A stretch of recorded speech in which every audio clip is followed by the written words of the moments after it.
We get to our 5 headlines.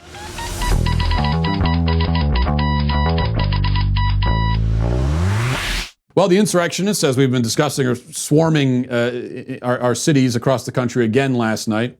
I could probably stop saying that. You can just assume that they're out there every night being scumbags, doing what scumbags do. But this incident in LA is above and beyond much of what we've seen so far.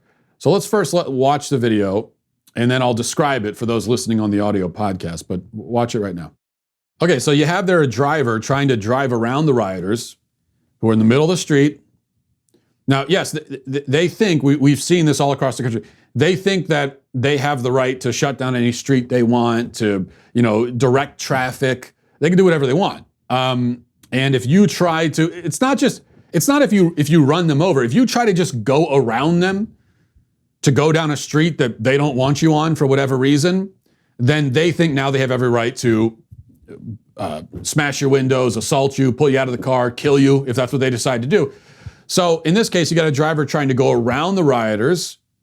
They swarm his car. He successfully escapes, doesn't hit anybody, is driving away on an empty street. Okay, it's not like he's plowing through like a bowling ball going through rioters. No, he's going down an empty street. And then what do? They get into cars and they chase him in vehicles, cut him off, attack the vehicle, and then and try to pull him out. And finally, at the end, we see cops show up and arrest him, the victim.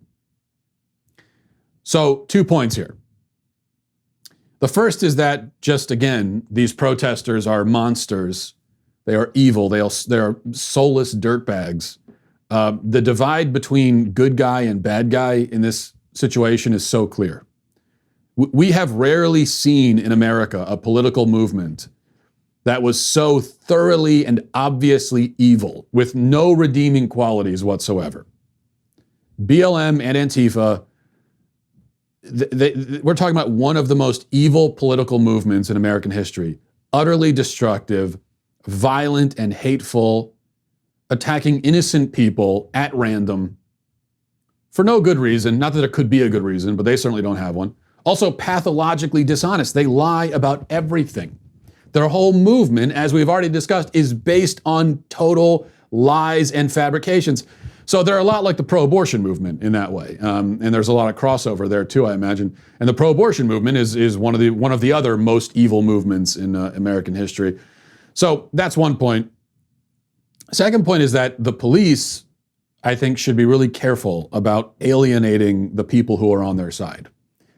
You see videos like that, if you're a police officer, as I'm sure you've noticed, you don't have a lot of friends. And it's probably not a good idea to alienate the few friends you do have. But that's what's going to happen when we see law-abiding, innocent victims getting arrested like that. And there are others. Speaking of alienating the good guys, maybe you've seen this video. It's from a couple days ago. Here's a Christian being arrested I believe this is in Idaho, for gathering to sing and praise and worship. Watch this.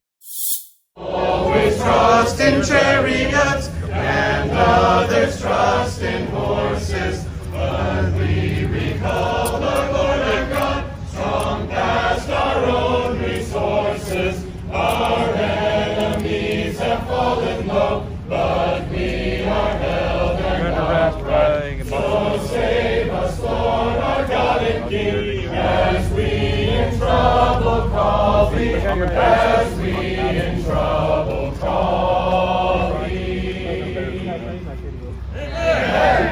This is embarrassing. How you doing, Gabe? I'm doing great. Yeah, man, I'm doing great. Over this patrol car here. Didn't see this happen for BLM, Gabe. It's unbelievable. Isn't that weird? Hey, just give us a little space, will you, please? Yeah, just give us a little space. You got it. You guys should not be doing this and doing this kind of crap for the mayor. This is embarrassing. You guys are stronger than this. You're more shouldn't be doing this. Your name, sir, please? You guys are tough people. This is wrong. Yeah, there was also a video that's been circulating of a woman being tased and arrested and cuffed for sitting without a mask on a mostly empty bleachers at a football game. This is the kind of thing that's going to alienate the people that are on your side, the good guys. Going to alienate them with this sort of nonsense. Number two, I love this from Charles Barkley. Listen to this. You know, I hear these fools on TV talking about defund the police and things like that. We need police reform and prison reform and things like that. Because you know who ain't gonna defund the cops? White neighborhoods and rich neighborhoods. So that notion they keep saying that, I'm like, wait a minute, we just gonna leave, who are black people supposed to call? Ghostbusters? When we have crime in our neighborhoods, we need police reform. But like I say, white people, especially rich white people, they're always gonna have cops. So we need to stop that defund or abolish the cops crap. Yeah, just basic common sense there. And what does it tell you that at this point, when somebody is on TV saying just basic common sense stuff, all he's really saying is, no, of course we don't want to get rid of the police department. Are you kidding me?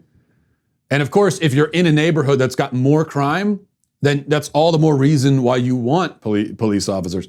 Very basic common sense. But what does it say? And I appreciate him saying it. I don't mean to dismiss it or belittle it, because it is important to say. But what does it say about our culture that someone just making a basic common sense statement like that is such a relief, and you are so overcome with joy just to hear it?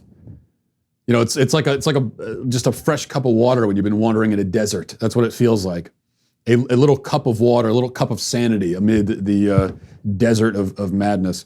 So, good job from Charles Barkley there. Number three, a few days ago, speaking of, we'll get back into the madness part of it now, a guy who goes by the name Dreadhead Cowboy, an activist in Chicago. He's worked with Mayor Lightfoot over there in Chicago, is well known for that locally. And he decided to call attention to the issues by riding a horse down the highway in the middle of traffic. So here's some of that. You can see him riding there. All the cops are trailing. Well, now the Dreadhead Cowboy is very shocked and appalled and victimized because he got arrested for that stunt. Shocker of shockers. Actually, it is kind of a shock that they arrested someone in Chicago for breaking the law, so I appreciate that. But the main charge is animal cruelty. The animal was ridden almost to death, might still be euthanized. It's in critical condition right now. He rode the animal 7 miles on the pavement without proper equipment, nearly killed it in the process, all in the name of activism. But here he is. Now, of course, as we know, who's the real victim here? He blocked traffic, rode a horse almost to death. Who's the real victim? Well, it's him. And here he is explaining that and defending his actions in a press conference. Listen. My first time ever, I'm just gonna go into, I'm an animal lover, period. Like, all my life, I've always been an animal lover. And 4 years ago was my first chance ever being around a horse. And 2 years later, my first chance owning a horse. And I fell in love with horses since then. And I done owned up to 9 horses. And when I say it's a beautiful thing to own a horse, and I couldn't even tell y'all, the people that don't know anything about horses from looking from the outside in, you would think that what I did was cruelty to animals. But if you go to the racetrack, you work 100 times worse. If you go to the circus, worse. And then what? I'm sorry, okay. Like it's a way worse than what I do to my horse. And I probably could have did a little bit less, but I had to make a statement. They've done worse at the circus. That's his defense. That may be one of the worst criminal defenses I've ever heard in my life. They've done worse at the circus. Maybe if he gets arrested for murder, he can say, hey, come on, you know, they did worse in the Roman Colosseum. Haven't you seen Gladiator? Come on, guys, give me a break.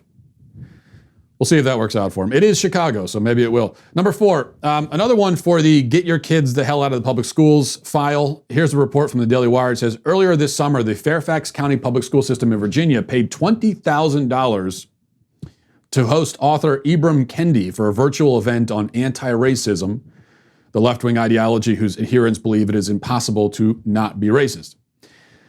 It's impossible to not be racist, yet they hold seminars on how to not be racist. According to a copy of the contract, a link to which was included by journalist Azra Nomani, the school district paid $20,000 to the Penguin Random House Speakers Bureau for a 45-minute virtual event with Kendi, followed by a 15-minute Q&A session. School released a statement defending it, saying that He's a leading anti-racist voice in America, blah, blah, blah, etc. 20 grand for 1 hour online. Didn't even have to leave his house. Now, I admit, I am a little salty, as the kids would say. I've done some virtual events during this pandemic, and I've been paid for a few of them. I can tell you that I don't get paid anything close to $20,000 for a virtual event. Actually, it never even occurred to me to ask for that kind of money to sit when you don't have to leave your house. Like, here's really the scale. If I don't even have to put on pants to do the event, then I feel like I can't ask for that kind of money. That's the scale. If I have to put on pants, there's going to be there's going to be charges and fees that are attached to that. And I'll put that on the invoice of putting on the pants fee. But when you're just Skyping from your house, 20 grand, my God. Now I ask you to consider this though. Reflect on this. Is a country oppressing black people when a black man can get $20,000 to talk about how oppressed he is? What do you think? Think about historical examples. Think about other oppressive countries. Nazi Germany. The left often compares the two. Could people who were oppressed in Nazi Germany make thousands of dollars talking about that oppression? I don't think so. It almost seems like if you can get paid a lot, if you can make a lot of money in a certain country, going around talking about how bad the country is to you and how you're oppressed, pretty good indication you're not oppressed at all. And in fact, the country is very kind to you. And again, you're doing very well in the country. I don't know. Maybe I'm crazy. Number 5, finally, important PSA for you black licorice fans out there.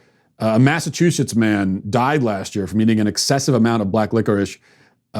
Doctors said on Wednesday, the unusual case was reported in the New England Journal of Medicine, detailing how the man consumed a bag and a half of the candy. This is from the New York Post, by the way, I'm reading. A bag and a half of the candy every day for 2 weeks prior to his death. Licorice contains certain acids and things which can deplete potassium levels and contribute to heart rhythm problems, according to doctors. So he collapsed inside a fast food restaurant, died the next day. Very sad, of course. I will say, though, that I recently discovered that black licorice is good. A lot of people are biased against black licorice. I think the bias is mostly because people, and this is a big problem with food in general, you have your first experience with black licorice when you're in childhood, right? And when your palate is unrefined and you hate anything that isn't sickly sweet. Think about when you're a kid. You could eat like pixie sticks. In fact, I don't even know if they sell these anymore. Probably with all the public health people out there, they can't. But when I was a kid, they used to sell these massive, like garden hose sized pixie sticks, just full of sugar. And so you would just take the garden hose of sugar and spray it directly in your mouth. And I enjoyed that. Now I couldn't do that without vomiting. That's because as you're a kid, your palate isn't quite developed and you can't deal with more nuanced, complex flavors. And so you try black licorice, you don't like it. Brussels sprouts, another one. Olives, liver. You got to go back around as an adult and discover that these things are actually good.